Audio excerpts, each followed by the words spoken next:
What's going on YouTube? It's your boy Logisticalstyles coming at you with another video. This time we are doing a tutorial. This is actually going to be the beginning of a short video series that I'm going to be putting out, basically going over some of the basics of DJing.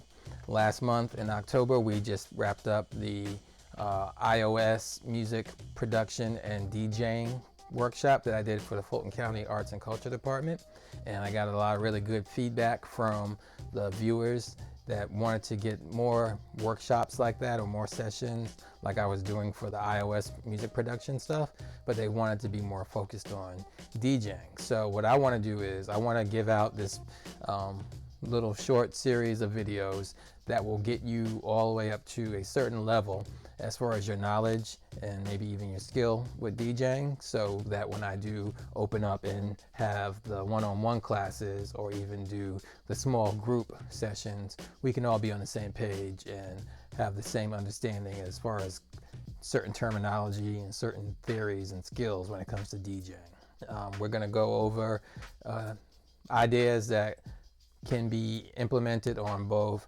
traditional turntables and also controllers and CDJs.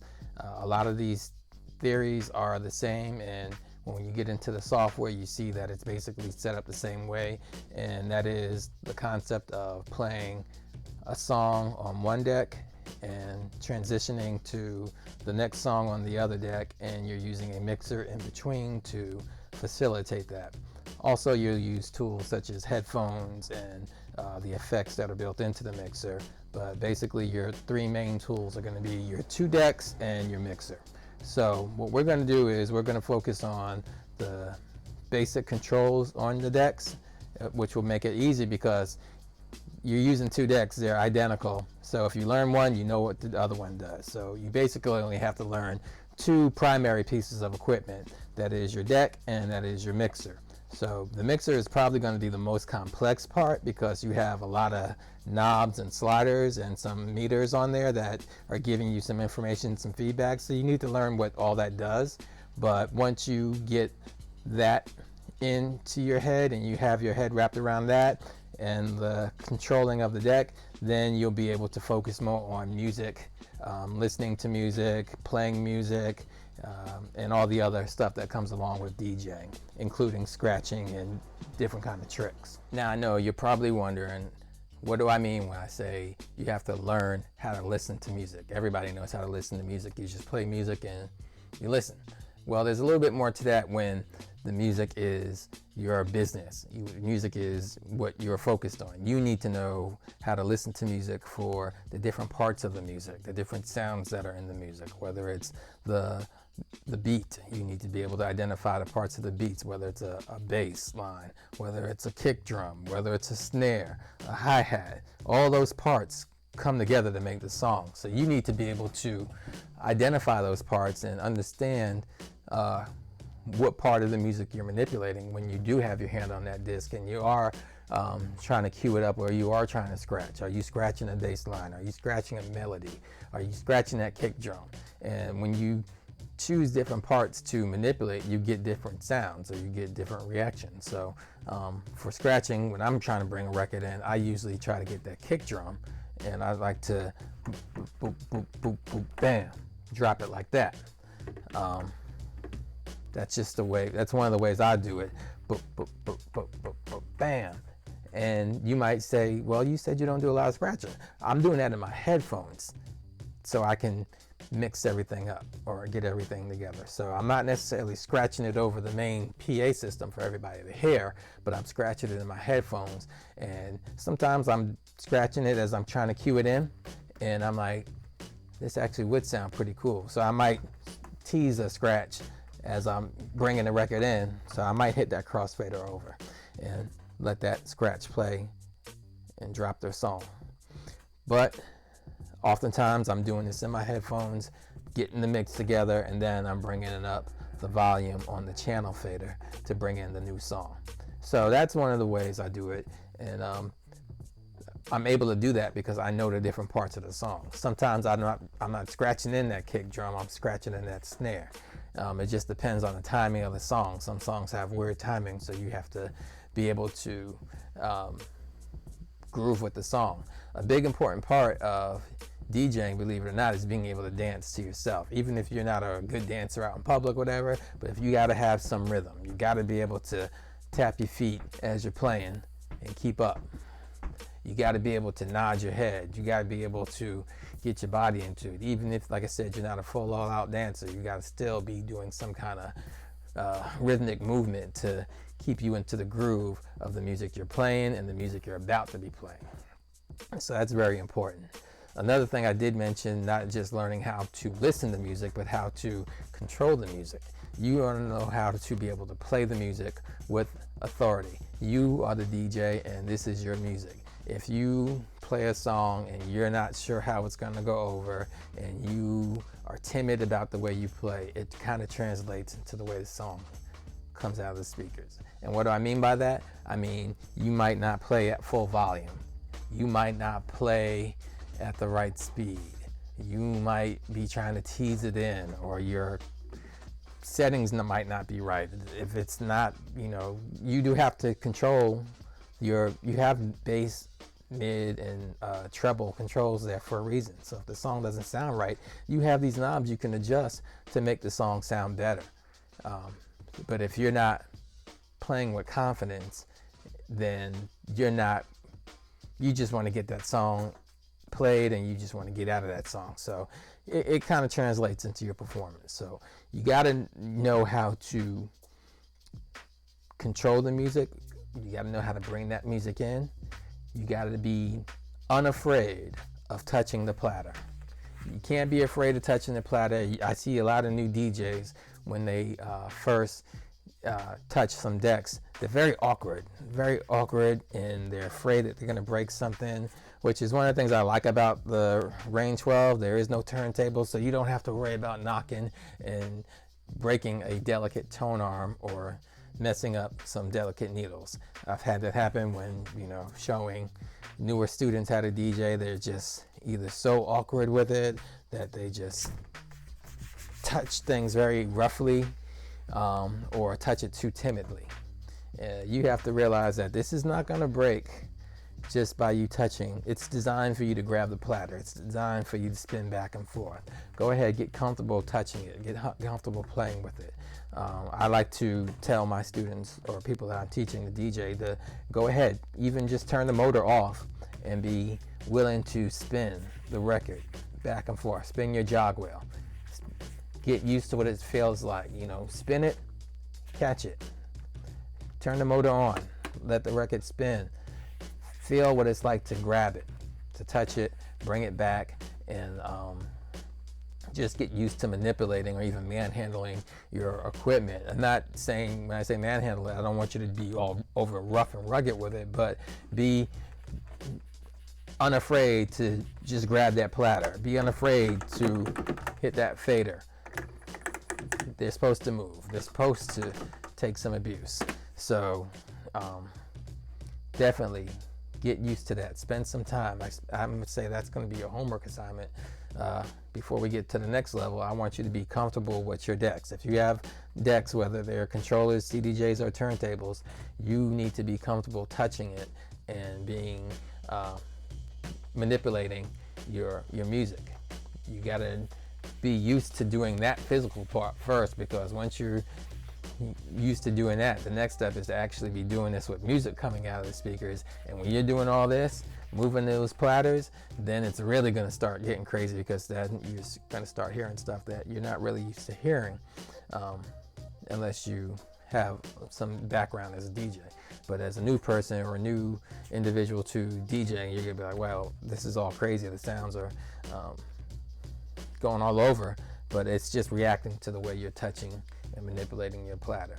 So definitely, that's your homework assignment. I'm going to say that. Practice with the platters. Practice getting used to going back and forth, even if you're just doing some fake mixing. Put those motors on, let them spin. Practice spinning, back spinning. Practice back spinning. Throw the crossfader into it. Do other things just so you can get comfortable touching it, because you're going to have to be comfortable touching your decks, because there's going to be a whole lot of that in this course. So now let's look at DJing from a very broad view. What I'm starting off with is, and I'm gonna use the analogies of the way I started, because I started off before there was a laptop involved with DJing. I started off when it was just you playing records back to back. And basically you got this right here. This is a record. It's a 12-inch single. It has 2 songs on it and a couple of remixes of those songs. Traditionally, a 12-inch single would have an instrumental, the radio version, the dirty version, an a cappella possibly, and maybe on the B side it'd be another record that they'd be trying to push from the label. This particular record, this is an import. This is a import of Dr. Dre's Let Me Ride. It has the original version, the LP version, the extended club mix on the backside, and then this is a pretty dope record because it has a freestyle with Snoop Dogg when he was early on in his Death Row years. So this is the record. This is the actual record. It's not control vinyl, and I'll get into control vinyl in a minute. But this is the record. It has grooves in it. You would put the needle from the turntable onto the grooves. As it would spin, the needle would vibrate, and those vibrations would be translated into electrical impulses, which would be this music coming out of your speaker. Nowadays, we use MP3s, which are just files on your laptop, but there are different ways to control those MP3s. The way I did it when I made the switch from turntables, I briefly dealt with CDJs, which is a CD player that is professional in the fact that it allows you to use the same features that a turntable would use, such as you can scratch with it, you can adjust the pitch. So the CDJ is actually the model name from Pioneer, but most people refer to any professional CD player, DJ CD player, as a CDJ. But I didn't stick with CDJs very long because I prefer a 12-inch platter, I prefer a spinning platter, and that's why I use the Rain 12s. I still have my Techniques set up over here to the right of me, and I use those as well, but I prefer using the Rain 12s because it allows me to control my MP3s on my laptop, which I could do with the turntables, but it would require me to have control vinyl. Control vinyl is just like a regular record, except it only plays one sound. It's a long, continuous control signal. It sounds just like a tone, like a long beep, a staticky long beep, but that is basically a sound map that corresponds to the MP3 files that I'm playing on my laptop. So when I move this control record forward or backwards, the MP3 will play forward and backwards, and just as I can do it faster or slower in different patterns, that will translate with the way the MP3 plays back. And that's how Serato works, that's how Tractor works, even Virtual DJ. Anything that is a DVS, a digital vinyl system, those allow you to use turntables to play digital music files. They may use a different sound map or a control signal, but they all sound very similar, and they all operate in very similar ways. The software is set up differently, and when you go to different software, and some software is designed to only work with specific hardware. Usually it's based on the relationship that the manufacturer has with the hardware maker. Sometimes the software manufacturer is also the hardware manufacturer. So you may have something like a Pioneer controller that only works with Pioneer's record box software. Then you may have a situation like here. This is a Newmark mixer, but it uses Serato software. So it's a combination or a partnership between the software and the hardware manufacturers. So there's a lot of different combinations that you can come up with to choose what decks you're going to use. So you may not use traditional records or turntables. You may use turntables with control vinyl. You may use a straight out controller. You can even use CDJs that play a control signal, or they also have what's called HID mode, which is when you're just running off the USB and it's not playing anything from any audio file from the deck. It's just translating right into the laptop. So now once you've decided on what decks you're going to use, what format you're going to use, now you have to learn how to use it.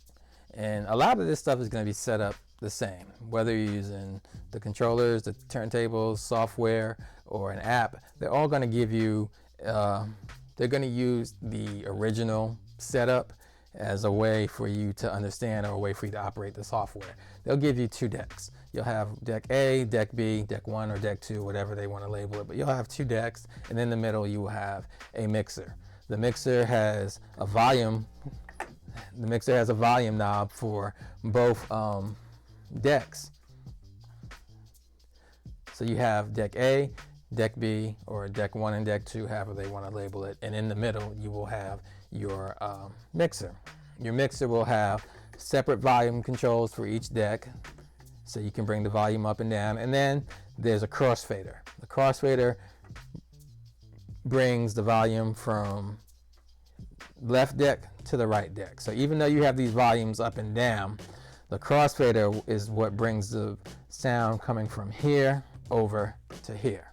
Now there are some people who do it in reverse, and most mixers have a reverse switch, and it's been called hamster style. It's been called just reverse crossfader style, but the basic reasoning behind it that I've been told is that some people, when they started learning, especially those that had mixers without crossfaders, they're used to flipping up. That brings your volume up. That brings your volume up. So when crossfaders were introduced, some people looked at it as that brings your volume up, just pushing it that way. So record's playing and you're going up. That's the mindset or the thinking behind it. But me, I prefer the crossfader goes onto the side of the record of the deck that's playing. So if this deck's playing, then the crossfader's there. If I'm bringing in this one, I move it over there. That's the way I'm going to be teaching it. You may see some scratch videos where they're teaching different techniques and the crossfader movements may not look correct. It's most likely because they're hamster style scratching and they're going that way. Scratch, scratch, scratch, scratch, scratch, like that. They're going like that. That's not how I teach. That's not how I DJ. I DJ. That plays, that plays, that plays, that plays, that plays, that plays. So that's one thing you will notice in the video, that I do teach normal style. I don't do hamster style. So if you are used to doing it backwards, just keep note of that, and just whatever I do, just do it in reverse. So you got your mixer. Each channel has its own volume faders. You got your crossfader going from left to right. Then on each deck you have a pitch control slider. This speeds up or slows down the record. It allows you to adjust the BPM, so you can actually line your songs up together and they can actually sound good, and you don't have to stop and pause in between songs or whatever. You can keep that beat matching flow going from this deck to that deck, and from that deck to this deck, and so forth all throughout the night.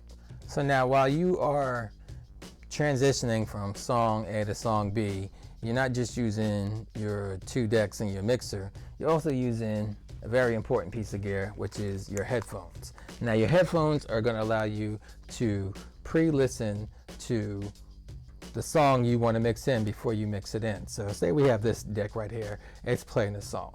I can hit the Q button on the mixer to turn on the listening for this deck right here, so I can hear it in my headphones and I can pre-listen. And while I'm pre-listening, I'm going to use that time to speed up or slow down the record that I want to bring in. I want to get that record matched up. So if this deck is playing a song at 100 BPM, beats per minute, 100 beats per minute, and this song is 103 beats per minute, I'm going to need to slow this song down by 3 BPM just so I can bring in the song correctly and have the beats line up.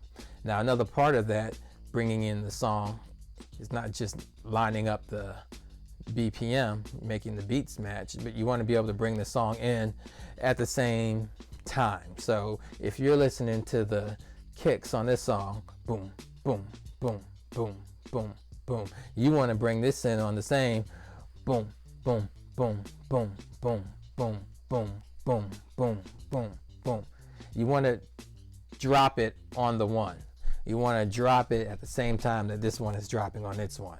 So that will keep your beats in sync when you have the BPM lined up or matching, and then when you drop it at the right time. Now with the headphones, I'm able to listen to it and practice and test it several times before I actually do it live, before I bring that crossfader over, or before I bring that volume fader up. That's the great thing about the headphones. And if you notice the way I'm wearing it, initially when I put them on, I had them on both ears. When I have it like this, I really can't hear what's being played throughout the main system. I can only hear what's through the headphones. Now if the system is loud enough, yeah, I can hear it bleeding in, but I'm not getting an accurate sound. So what I do is I just kick one ear back. So one ear is going to be open for me to listen to everything that's going on in the environment around me, and then the other ear is letting me listen to whatever I'm queuing up. One of the things that a lot of people don't realize when they get into DJing is that you have to be able to divide your attention amongst a couple of different things at the same time. DJs are usually listening to 2 songs at the same time, and at that time they're also thinking of a 3rd song or a 4th song further down the road, because they're in charge of the music. So they are in charge of what comes out of that speaker, and they have to make sure they're picking good music that the crowd or the audience is gonna like. They need to be able to transition and mix that music in from one song to the other, and they need to be prepared for the next song that they want to bring in. So there's a whole lot going on, and at the same time you're manipulating the music, because you're not just hitting play and letting the song play out. You're listening for certain parts of the sound of the song, because you may want to mix out before the song is over. You want to bring the song in maybe at a different part of the song versus just the beginning of it. But you have to think about all that stuff as you're DJing. You're using the tools that are provided to you on the decks, which are your pitch control. So you're speeding up or slowing down the records so you can match them up and bring them in together. You're touching and adjusting your bass, mid, and your treble, and even filters and effects that are on the mixer if your mixer has that, or if the software has that. You're interacting with your laptop, searching through your library, looking for the next song. So there's a whole lot that's going on with DJing, especially when you're DJing for a live crowd versus just making a pre-recorded mix for something to be played later on. So that was just a quick overrun of what we're going to be diving into this course. We're going to be going over equipment. We're going to be going over some music theory as far as, how to play music, how to mix music together, how to control your music. And this will set a good foundation for those that want to get some one-on-one learning or some even closed group learning. So we can, do a group of 5 people or so on a Zoom call, and we can go over some techniques and some different skills. So let's get some time in with your equipment. I'm going to suggest you do the following things before you go any further in your journey as a DJ. You need to choose what equipment you're going to be using. Try to get your hands on that equipment, because it's going to be a lot easier for you to follow along with these videos if you have some equipment to touch, and then you'll probably be able to give me better questions and ask better questions when you have something that you can practice and play with. Once you get that, I want you to get some music. Definitely get you some music. Go to iTunes, download some music, Amazon.com, download some music, sign up for a record pool, do whatever you need to do to get your music. Even if you have to rip your CDs collection, get some music on there so we can have something to actually experiment with.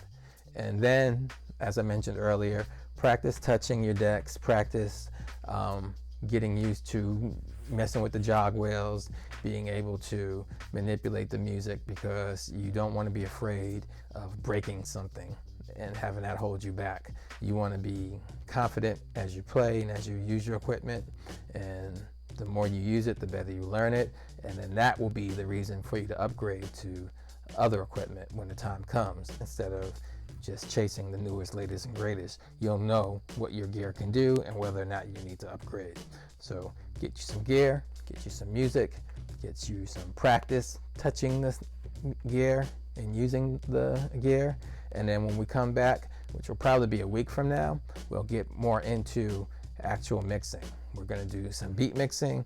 We're going to do even a little bit of scratching, which is going to feed off of beat mixing, because when you learn the beat mix, you have to learn how to cue a record up in your headphones. You have to learn how to pay attention to do two different songs at once. So it's going to be a lot to learn, a lot to do, but definitely if you want to learn how to DJ, I'm going to do my best to teach you and get you started on your journey. So until next week, when we come back for the next lesson, get your practice in, enjoy what you're doing, have fun, and peace out.